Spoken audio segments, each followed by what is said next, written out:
Shalom, this is your brother Tazaya Amar of GMS Valdosta, Georgia, coming out with another weekly lesson, and I pray that it be edifying.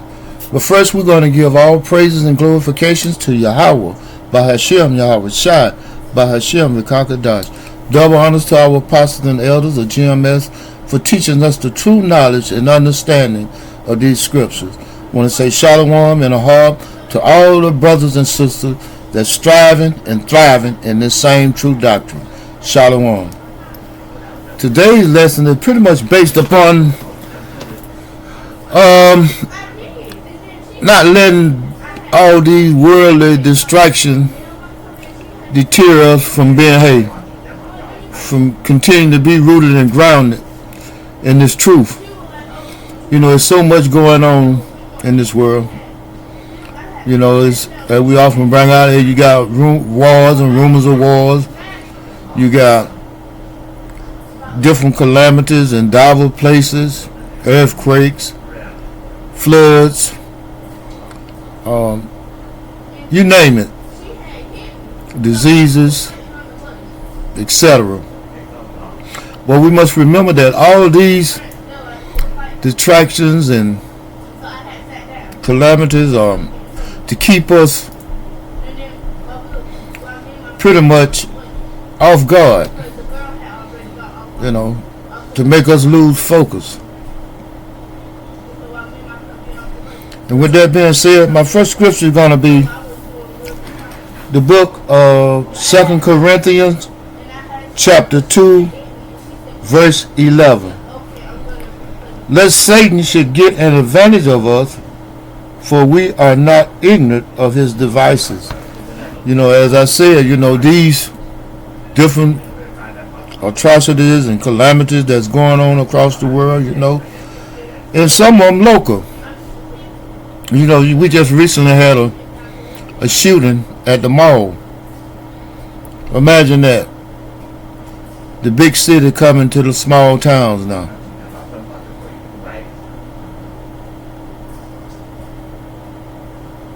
Imagine that. It's not even safe to go to the malls now in little small towns. And I'm going to read that again. The book of 2 Corinthians chapter 2 verse 11. Lest Satan should get an advantage of us, for we are not ignorant of his devices. You know, as we stay rooted and grounded in this world, we know that these things are to be expected. We know these things are, at some point in time, they're going to roost. You know, they're going to happen in our backyard. You know, on our front doorsteps. Without a doubt. But we are not to be discouraged because, we already been warned. We already know.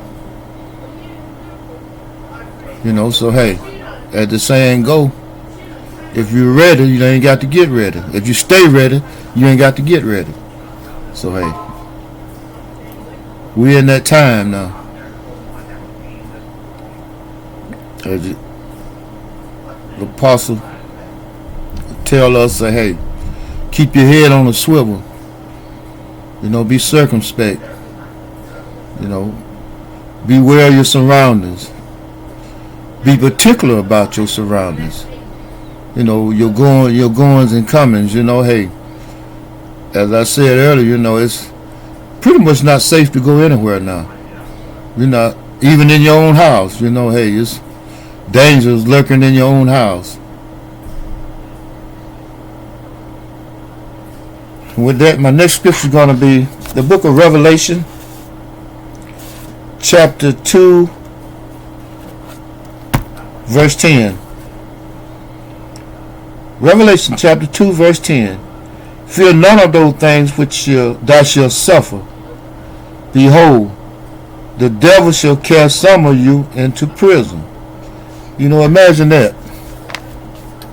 You know, you just going about your daily activity, and Popo roll up on you for what they call it, you're You fit the description. You know, that's one of their main tools they pull out of their toolbox. You fit the description of someone did this or did that.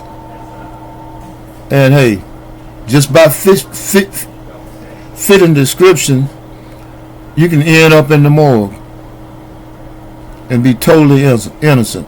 And guess what?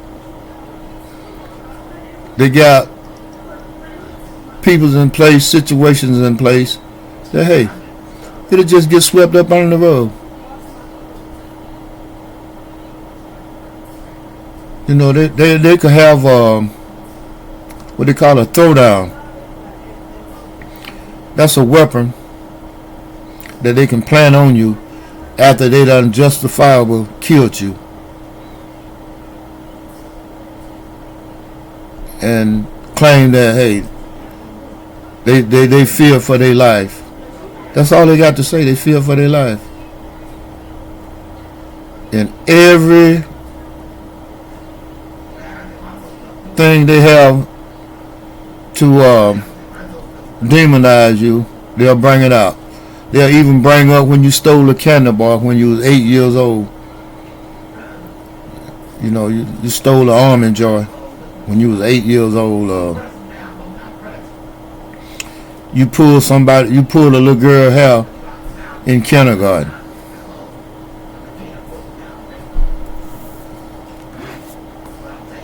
And with that being said, I'm going to read that again. Revelation chapter 2 verse 10.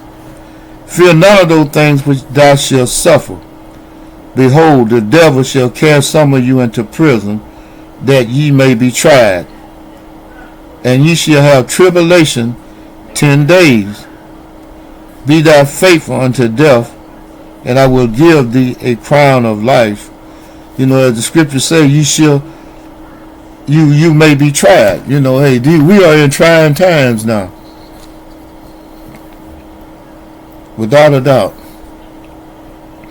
You know, and by me saying we are in trying times, look, there's situations that are going to arise that, hey, going to test your faith. You know, see as you rooted and grounded. You know, because Satan know who he already has and who he has to get. So he coming after you. If you rooted and grounded in his word, he coming after you. You're the one he won't. He could care less about those reprobates.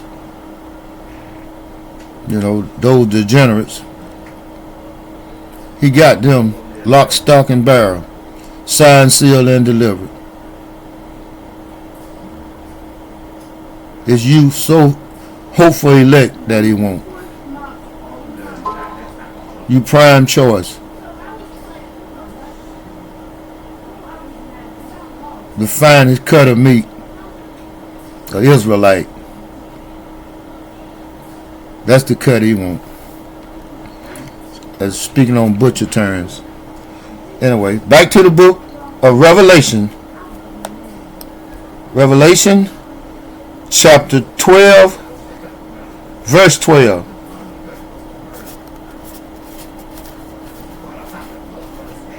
Revelation chapter 12, verse 12. Therefore, rejoice, ye heaven, and ye that dwell in them. Woe to the inhabitant of the earth and of the sea, for the devil is come down unto you, having great wrath, because he knows that he has but a short time. These devils are running out of time, hey. And as they're running out of time, they're running out of patience.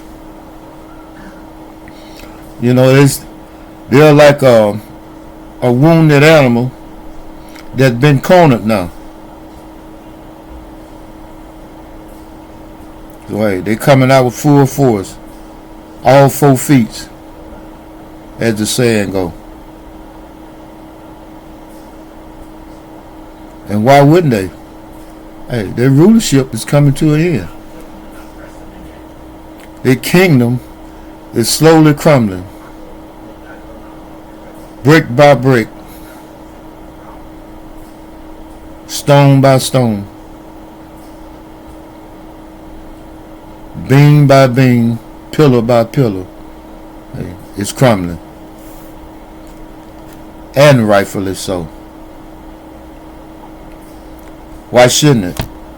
This is the most wicked society known to mankind. More wickedness than Sodom and Gomorrah. More wicked than Babylon itself. Old Babylon.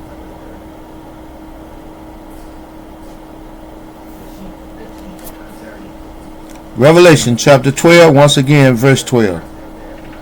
Therefore rejoice, ye heavens, and ye that dwell in them. But woe to the inhabitant of the earth and of the sea, for the devil is come down unto you, having great wrath, because he knoweth that he has but a short time. You know, anything running out of time, you know, that knows that it's a life or death situation. Hey, they're gonna go all out. So don't be surprised if one day you wake up and hey, there's a whole regiment of soldiers outside of your front door. And you're going to either go along or you're going to get along.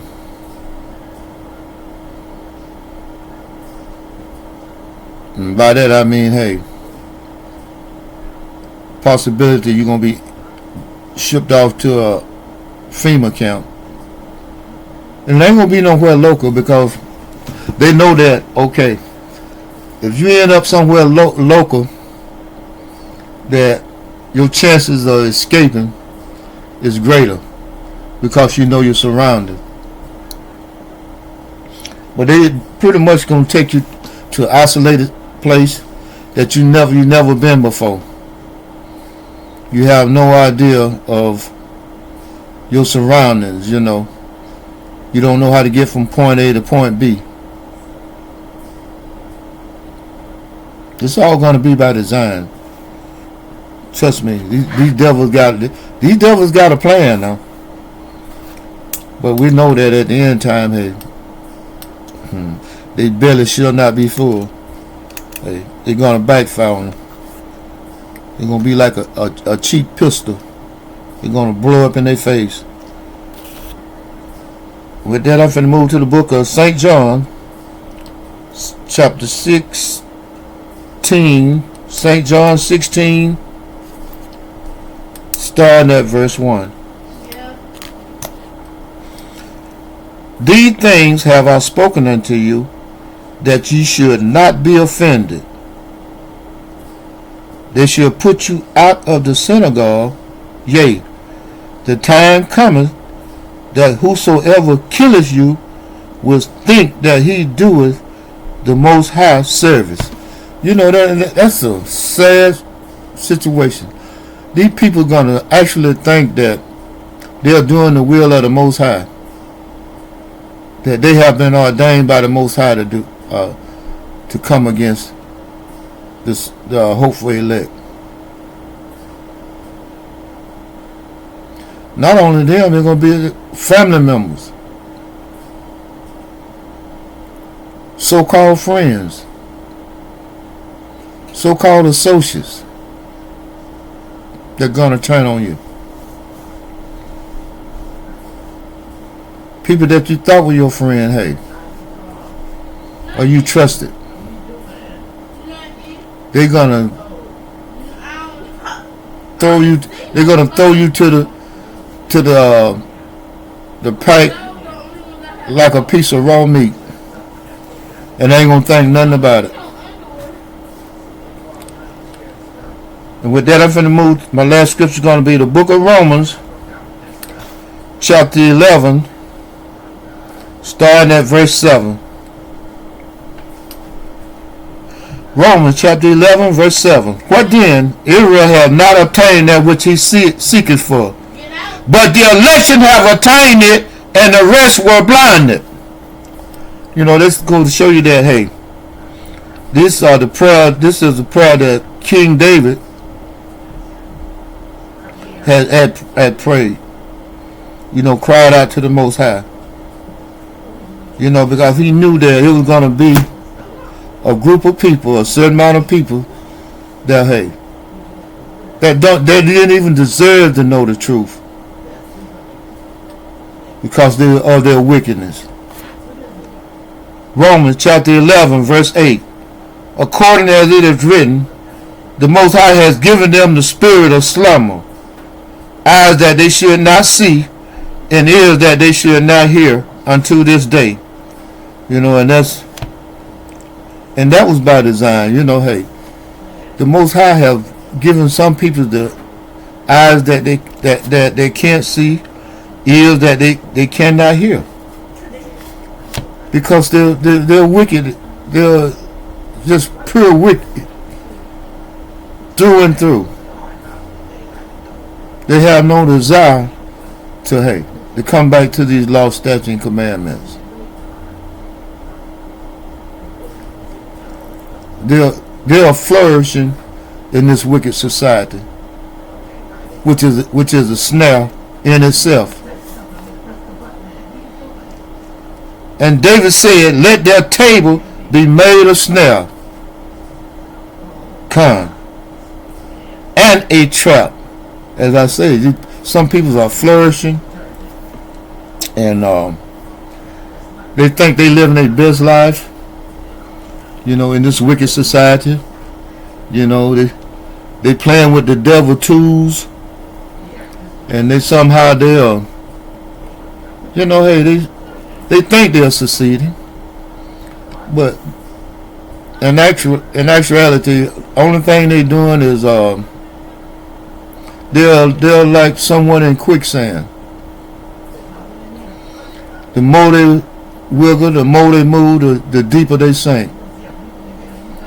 And eventually, hey, it's gonna be to their demise. Romans chapter 11, starting again at verse 9. And David said, "Let their table be made a snare, and a trap, and a stumbling block." You know, these so-called dangers of this world can become a stumbling block. You know, hey, ill-gotten gains, you know, worldly possessions can become a stumbling block. So-called fiat currency that ain't worth the paper that it's written on, hey, can be misleading and detrimental. And I'm going to read that verse again. Romans chapter 11, verse 9.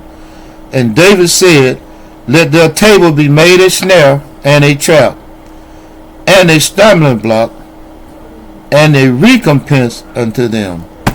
As I said, hey, these ill-gotten gains, you know, these worldly possessions, this fiat currency, hey, can very well be your demise. As the scriptures say, what if a man should gain the whole world and lose his soul? And with that being said, I'm going to close out. All praises to Yahweh, by Hashem Yahushai, by Hashem Rikakadash.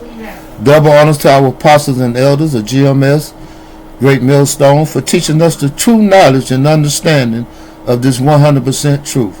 I want to say shalom in the heart to all the brothers and sisters that's striving and thriving in this same 100% true doctrine. Shalom.